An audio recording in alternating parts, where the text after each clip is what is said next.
All right, so we can begin today's proceeding and look at oligopoly, right? As the name sounds, it's very similar to a monopoly, right? You will soon learn that the it is more similar to a monopoly than, let's say, the other market structure we covered, which is perfect competition. So in this structure, there are few large producers competing in the market with obviously many buyers. And it can give rise to many various outcomes, as we will see. Um, what do I mean by that? Sometimes the firm may collude, and you would find that even though it's an oligopolistic structure, as we call it, the oligopoly or oligopolistic, right? If they collude, which is basically collaborate, right? Oligopolistic. Right? If they collude, they're going to act like a monopoly. So there's what I mean. However, if they compete, you might find that there is low prices, which is more similar to that of, let's say, the monopolistic competition, right? Um, so yeah, these industries end up playing out one out of the two ways. You find that again, as we said, there are few big producers. So, you can think of some. You try to think of some and tell me what you can recall in the chat in regards to Ghana. But some general ones are petroleum industry, right? Aluminum and steel industries, television, cell phone, banking, drinks and beverage, and all of these industries in Guyana specifically are all oligopolistic, meaning they're dominated by a few firms. Think about it. Who run drinks and beverage in Guyana? Tell me in the chat. Who are the big companies dealing with drinks and beverages in Guyana? Are there a lot? Tell me. Same thing with banking. Banking, it is how much? We got like 5 banks in Guyana, right? Those are 5 big companies. Cell phone infrastructure, cell phone infrastructure. It's only Digicel and GT&T. Television, yeah. So you say banks, DIH for drinks, and also DDL, right? Um, aluminum,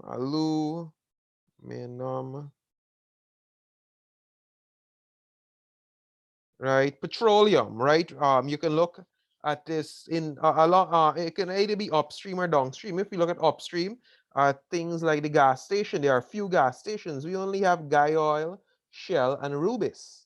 But however, when we look offshore, there are a few big players again, not a lot, because that is the nature of the market. There's Exxon, there's Hess, there's CNOC, I think CGX, right? And Frontier and a couple other places, but it's not a big amount. So as you can ascertain by now, the first characteristic is that there are few sellers and they control most of the sales. Just as any other market, there are many buyers. There are barriers to entry as well, which is similar to the monopoly. The barriers to entry is because of things like high outlay costs or sunk costs, because all of these industries that I just list, if you want to create a bank, you need money. It is a big outlay. If you're creating cell phones, petroleum, drinks, beverages, big outlay, right? So there are a lot of barriers to entry. Um, uh, this cuts out small firms. And when a new firm wants to enter, you find that the old firms might adopt what we call predatory pricing now and try to basically knock out any new firms that want to come in, right? Um,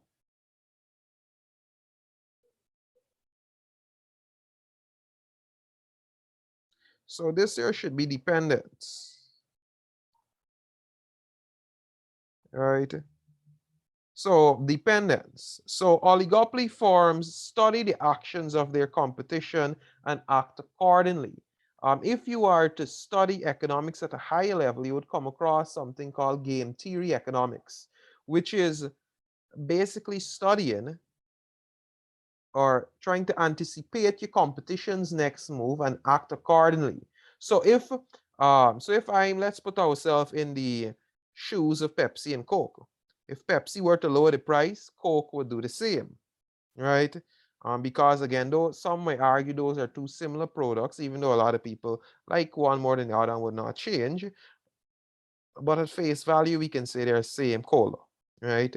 If one lower the price, the other would follow suit to avoid losing sale. Same thing we might say banks might do. When I say banks, I mean commercial banks, right? If one lower interest rates, the other might do the same to not lose out on customers. However, you find that oligopolies try to avoid lowering price too much. Instead, they try to focus on advertising and advertisements. You would see a lot of, stuff on the television, right, to show how they can add value and how they can compete and how they can get your attention to buy their goods, right? So there's another characteristic. And think about it. All of these industries here, think about banks. How many times you see a GBTI or a Republic Bank jingle on the TV or radio? How many flyers you see? You see them a lot, don't you? Yes or no? Tell me in the chat. Don't you see these things a lot? Don't you see a lot of promotions between banks and DDL? So it makes sense what I'm saying. All right, it makes sense. There's another thing called a kink demand curve, right? As any other market structure, they are looking to maximize, and as any rational form, they're looking to profit maximize. And just as the monopoly, by being there are few forms, they can make abnormal profits in both the short and long run, right? And as we said, collusion is sometimes done. So I am sure. So indicate to me when you have everything on this page, and I can proceed a bit to the next one. Yeah.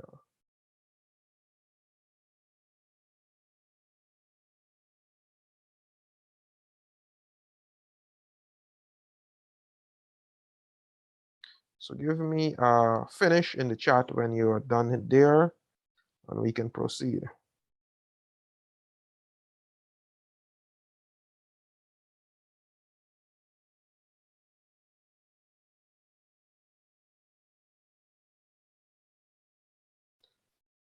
So we're looking at now.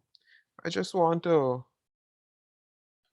get you guys aware of the different type of collusions where we might have some different oligopoly concepts. That is what I'm going to call this page heading, right? Oligopoly concepts.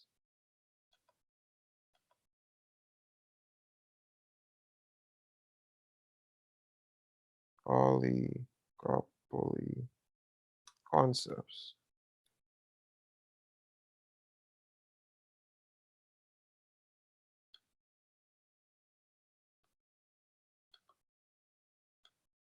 Oligopoly, oh yeah, concepts can work. Right, so I want to bring this up last.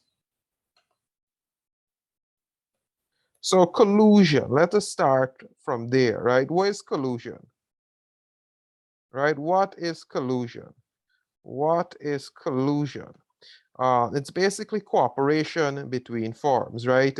And so you can make a note that collusion is basically collaboration between firms, right? But you will find that firms do this at different levels, right? Because in most countries, collusion is illegal because you're exploiting the customer, right?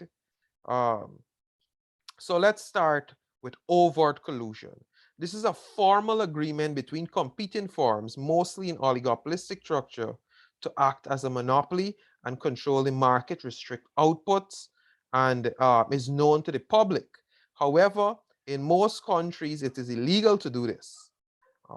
But one such example that I can provide you with is what we call OPEC, the Organization of Petroleum Exporting Countries. The reason why they are not fined is because they are not a farm in a country. They are a several group of countries that produce oil just decide that, hey, if we want to either make oil prices more high or low, we're going to either restrict or um, basically increase oil exports and production, right? So overt collusion is known to the public, right? Covert collusion, on the other hand, is where it is done, but firms hide their cooperation. They do what we call backdoor meetings, secret meetings, right? And there are many allegations of this here you would find in the news, both in our country, in the region, which is the Caribbean, and abroad. But however, again, it's covert. Nobody can know unless it's come to light. Obviously, this too would be illegal in certain states because the aim is to exploit the consumer if it was found out. And lastly, there's what we call tacit collusion. Tacit collusion. This is where firms cooperate. However, there is no formal meeting.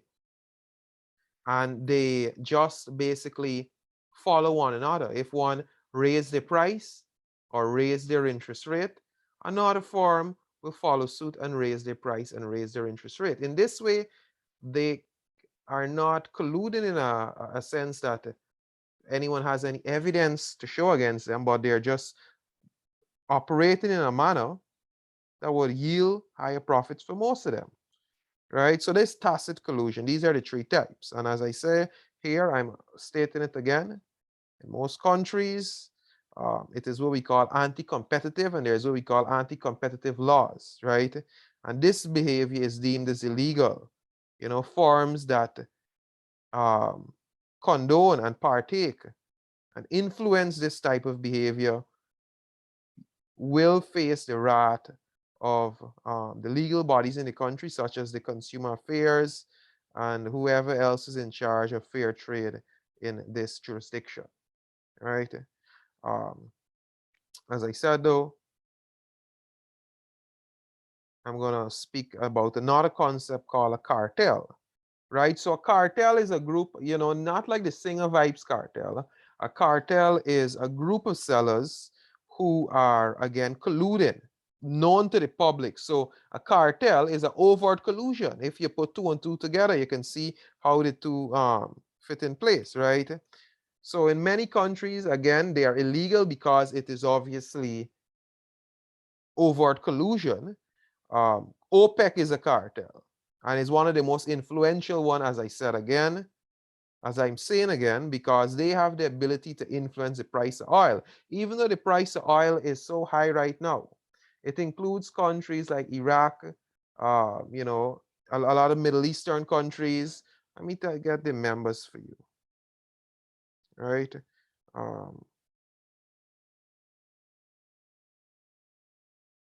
Kuwait, Saudi Arabia, Nigeria, Algeria, Iraq, Qatar, UAE, Ecuador, Venezuela, right? So those countries, I'm not sure the status of Venezuela right now, given what's going on with them, but they control more basically all of the oil reserves, if you want to put it like that. Only Russia and US might have some, but it still doesn't compare to this big scale. And even our oil, while it is a fair amount, doesn't really do anything here to influence price globally. So they can, on a whim, just increase or decrease price. They can use it as a trade tool to get what they want.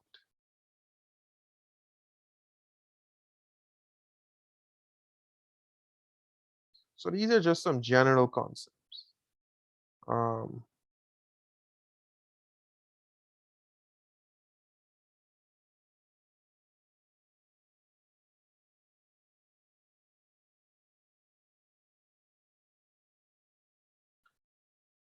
So these are some concepts again, but these are more specific to speaking about the market structure itself. Those were just general terminologies. All right, let's change this here to terminologies. To not repeat the word, right? So, so let us look at these concepts now. The first thing that I want to carry home with you is what we call the concept of price rigidity, right?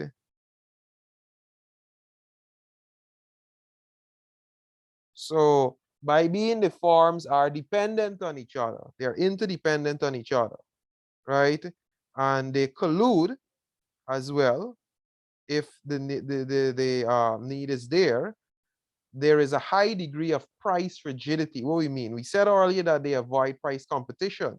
So when they collude. They are trying their best to keep the prices there. They don't want to compete on lower prices, or even if they don't compete, they will collude and ensure that the prices are stay there. Nobody lower, nobody follow, right?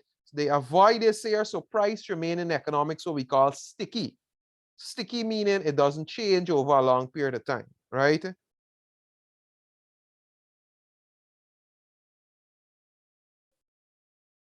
Another thing that we need to note is that what happens if someone wants to go rogue, right? If someone wants to go rogue and increase the price, what would happen? Um, it would lead to what we call a price war. So if one firm were to go rogue and say art, right? If firms were to increase prices, other firms will not follow, right? So they will lose customers if they increase the price because everybody price sticky. However, if a firm decides to lower, everybody can start lower, and this results in what we call a price war, which again is never good for the firms, only good for the consumers. And oligopolies won't just go into a price war, right? Because as we mentioned, all firm strategy is to maximize profits. We said that at the start of economics, we said that at the start of this specific topic, and I'm saying it again,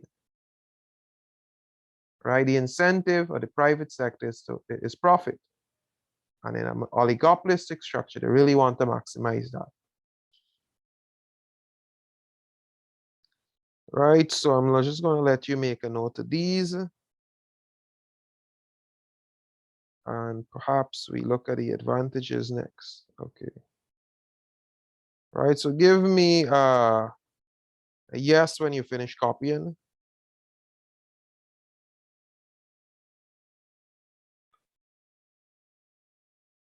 All right, so as we are finished that now, the last thing we're going to look at for tonight is something easy, right? The advantages and the disadvantages, right? Next class we come, we will go into the Kink demand curve and the equilibrium position, right? So we'll save that for next class, given that we did a lot of questions earlier too. So yeah, what are the advantages? So there is some degree of competition which doesn't exist in the monopoly. So even though we say that they might collude, they still at the end of the day they won't be complacent like a monopoly. Remember, the monopoly, they can produce a poor good because they have no competition. But in this case, even if you charge a high price and your good is poor, the consumers are going to leave for the next person, right? They will lose market share to their rivals. So this is an advantage. There is some degree of competition, which doesn't encourage too much complacency like the monopoly. You know, you can see it in Guyana, right? GD&D started out with a way bigger market share for internet, but you know, of recent time, a lot of their consumers have shifted to e-network.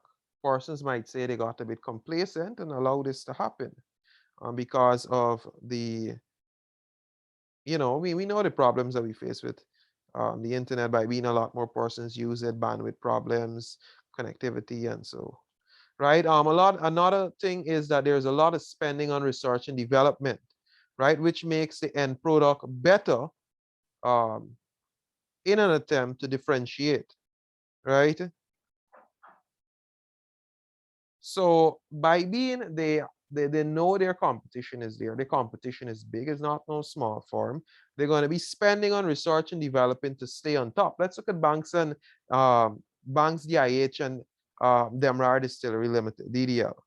You know, the two of them are consistently putting out new and innovative products to stay neck and neck with each other, right? You see Bank might release a new beverage, then you see DDL go and release Topco or the Savannah Milk. Banks might release something else, like they might go into producing, I see this been producing a lot of new biscuits recently, right? So they are competing to don't lose out share to the customer. You know, both of them have competing franchises, Coke and Pepsi, Soca and DDL, Sprite and 7 Up, um, Eldorado 5-year versus XM 5-year, right? Again, as we said earlier, by being there's price rigidity, there is also price stability, right? Prices don't go up or down frequently, meaning as consumers, we can plan around that certainty, right? And lastly, there is not as much information asymmetry like the perfect competition, but there is more information out there than the monopoly. The disadvantages now, there's a high concentration, which means even though we have a few forms to choose from, it's not a lot, right? Our consumer choice is still limited. There's less consumer sovereignty, as we would say.